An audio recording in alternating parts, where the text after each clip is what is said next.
Plate किसानों से मतलब ज्यादा मतलब डाल लेता था और वो कुछ नहीं करता था, बस किसानों को पट्टे पे जमीन देता था और उनसे धान लेता था। वो एक किसान की बेटी जो शहर में पढ़ती थी, तो वो गांव में आई, उसने देखा कि सारे किसान है ना मतलब गरीबी से जूझ रहे हो, खेत में मेहनत करते हैं, फिर भी उनको मतलब दोनों टाइम का खाना नहीं मिलता।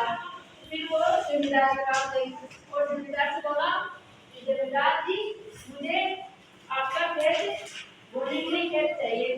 तो जमींदार ने उसको खेत दे दिया और अपनी शर्त बता दी कि जो खेत में जो धान होगा ना वो आधा मुझे चाहिए। तो लड़की ने बोला कि हाँ मैं आपको आधा धान आपको दे दूंगी।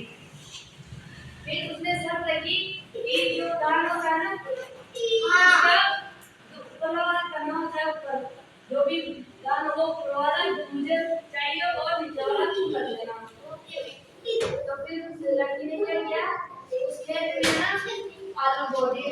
अब आलू का उगते हैं जमीन में, तो सारा जो आलू है वो लड़की के पास लाया और जो उसका पेड़ कुछ नहीं लगता आलू के, तो वो उस जमींदार को मिल गया। इससे उससे उसको कुछ प्राप्त नहीं हुआ। फिर दूसरे साल वो लड़की वापस गई उस जमींदार के पास और लड़की ने बोला कि जमींदार साहब मुझे आपकी जमीन इस साल भी आपकी जमीन मुझे चाहिए। तो फिर वो जमींदार बोला कि अब की बार है ना मुझे जो पेड़ की जो जमीन में होता है ना वो मुझे चाहिए और तालाब तुम रख लेना। फिर अब की बार उस लड़की ने कुछ चालाकी दिखाकर और उस खेत में गेहूं बो दिया। तो गेहूं कहाँ लगता है भाई ऊपर करेंगे ऊपर। तो फिर है ना फिर वापस जब फसल कटी तो फिर जमींदार को कुछ प्राप्त हुआ।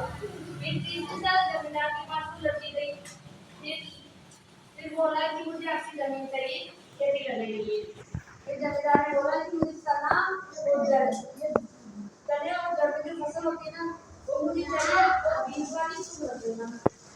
तो फिर उस लड़की ने क्या किया, उस लड़की ने मक्के की फसल बोली। मक्का कहाँ लगती है, मक्का बीच में तने को लग लिया जड़ में लगती बीच में। तो उस साल में उससे जमींदार को कुछ नहीं प्राप्त हुआ। तो फिर उस जमींदार को समझ में आ गया कि चालाकी से मतलब धोखेधड़ी से धनवाद नहीं किया जा सकता। और उसने फिर बाद में किसानों की मदद करना स्टार्ट कर दिया और किसानों को सताना बंद कर दिया और उनकी हक की जमीन उनको दे दी।